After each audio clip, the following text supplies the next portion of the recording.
쥐띠들이 열심히 뭔가가 하긴 하겠지만 자기가 들어온 구멍과 나가는 구멍을 한 길밖에는 모른다라고 보시면 돼요. 국민의힘이 좋아서가 아니라 이분을 안고 가야 되는 상황이 오잖아요. 지금처럼 시간을 많이 끌 거고 자기가 살 계획을 지금도 많이 하고 있다. 추운 곳에 가서 갖춰져야 되는 기운이기 때문에 저는 이 재판이 어떻게 될 때까지 이것도 끌고 가서 뒤로 뺄 거라니.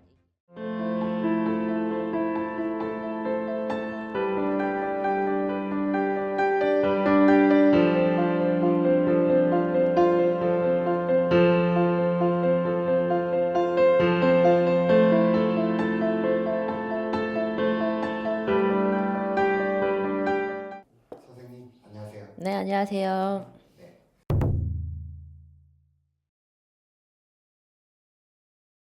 그러니까 이제 지금 들여다보면 자기께 자기가 넘어진 케이스잖아요. 중간만 있어도 이런 상황은 안 발생했는데 지금 이제 집안에 상문이 있는 상태이다가 본인한테 지금 운 자체가 이제 우리가 흔히 말하는 삼재의 운이잖아요. 나가는 삼재에 자기가 이제 상문도 지켜갔고 아니면 꾸준하게 탄핵에 가결 안 되고 그냥 꾸준하게 내 이름의 자리를 값을 하고 내려온다라는 기운으로 가야 되는 사람인데 본인이 무리한 수를 뒀다 이렇게 보여요. 그래서 벽 보고 얘기하는 상황. 쥐띠들이 열심히 뭔가가 하긴 하겠지만 자기가 들어온 구멍과 나간 구멍을 한 길밖에는 모른다라고 보시면 돼요. 그래서 마케이의 성향이 있다 보니 사람하고 대화가 안 된다. 그리고 이 자리에서 결코 스스로 이렇게 쉽게 무너질 상황도 아니고 그냥 무조건 부딪히고 본다 이렇게 보여요. 그래서 시간을 많이 끌 거고 자기가 살 계획을 지금도 많이 하고 있다.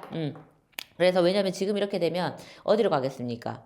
추운 곳에 가서 갖춰져야 되는 기운이기 때문에 자기 살 길을 위해서 여러 사람의 한테 피를 보는 상황, 그리고 자기가 했는 것들을 아니라고 하고 그런 싸움이 굉장히 길게 간다. 그래서 대통령의 자리에서 직무는 정지됐지만 이걸 이 상태에서 많이 오랫동안 끌고 간다라는 기운이에요. 그래서 잘못을 인정하거나 그런 것보다는 부딪혀서 싸우고 끝까지 간다라는 사람이라서 판의 변수, 그러니까 흔히 말하면 뭐 빨리 구속이 되고 막 이럴 거라 생각하는데 저는 그렇게는 되지 않는다. 모든 것들이 천천히 지나갈 것이다. 이렇게 보여요.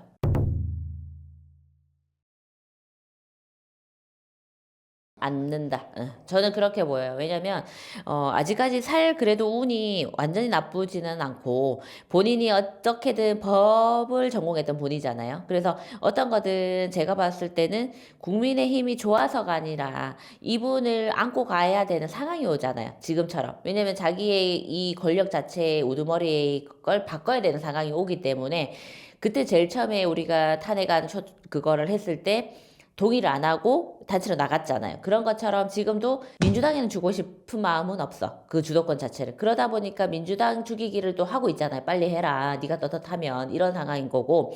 밉지만은 이걸 질질 끌 수밖에 없는 또 상황이 오다 보니 각자의 머리 싸움을 굉장히 하기 싫어서 그럼 어떻게 알아서 해? 이런 것도 있다라는 얘기야. 그래서 운 자체가 나쁘지는 않아서 지금 이것도 원래대로라면 이미 끝나야 되는 상황이잖아요. 그래서 대통령 될 때도 비등비등했던 기운이기 때문에 지금 이 상황의 관제도 비등비등한 상황인 거예요. 둘이 누가 먼저냐의 앞서기 뒤서기의 상황인 거고 어설프게 여기서도 폭죽을 터뜨려서는 안 된다. 뭐든지 지금은 조용히 수그려야 되는 상황인 거지 본인들도 어떻게 빠져들지도 모른다는 얘기예요. 그래서 뭐든 지금은 각자의 당에서 우리가 어떻게 가냐 이거의 기준이라서 이것도 끌고 가야 되는 상황이 올 수밖에 없다라는 얘기예요. 저는 이 재판이 어떻게 될 때까지 이것도 끌고 가서 뒤로 뺄 거라는 얘기예요. 여기에서 어떤 판가름이 나도록 조국 분은 이제 이미 갔잖아요. 그렇게처럼 이렇게 한 분씩 가야 되는 상황이라서 살아남는 기운이 굉장히 강하다라고 저는 보여요.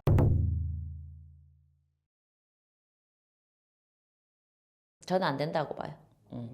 저는 아직까지는 운이 그렇게 쉽게 꺼지지는 않는다라고 나오고 이 계엄을 하기 전에 뒤에 이 생각을 안 했을까요? 그런 것들도 예측을 하고 뭔가가 있겠죠.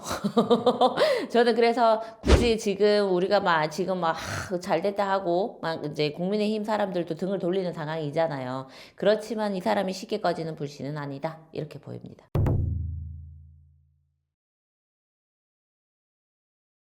부정선거, 그러니까 이유는 분명히 있고 명분을 잡은 게 분명히 있다라고 봐요. 그래서 이제 제가 봤을 때는 이 사람이 자기가 나서서 지금 대통령님이 이야기를 하겠다라는 입장이잖아요. 그래서 자기의 무기는 갖고 있다라고 저는 보인다는 얘기예요. 그 다음에 또 자기의 오른팔이 아니지만은 나서주는 분들이 있잖아요, 사실상. 우리가 한나라당 시대 때부터 나섰던 분들, 뭐, 저기 대구시장님이시라든지, 이런 분들이 포옹을 해주려고 하는 게 아니라, 우리 당이라는 자체. 그러니까 그런 상황 때문에, 여러 가지로 부정선거라든지 이런 부분들에 대해서 이 사람도 분명히 준비된 건 무언가는 있다란 얘기야. 아니면 어리석하게 이런 행동은 안 했죠. 자기들의 뭐 우리가 흔히 말하는 친윤 이런 분들도 모르고 지금 뛰어든 상황인 거는 사실인 걸로 보여요. 그러다 보니까 다 당황스러웠던 상황인데 누군가가 조정하는 사람도 분명히 있었고 다 배신의 상황인 거예요. 왜냐면 자기도 뒤통수 맞기도 했다라고 보여요.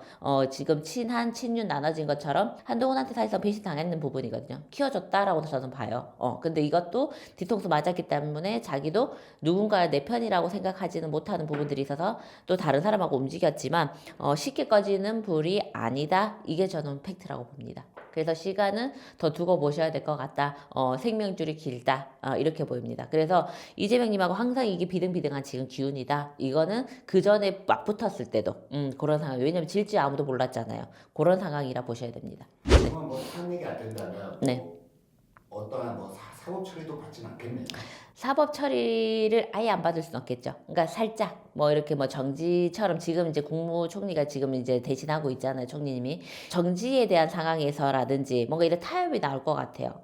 그리고 민주당도 당 대표가 지금 그렇게 돼야 되는 상황이기 때문에 이 둘의 조율도 굉장히 중요한 상황이죠. 당 대표들이. 그래서 주거니 받거니 하지 않을까 싶어요. 알겠습니다. 네. 감사합니다. 네, 감사합니다.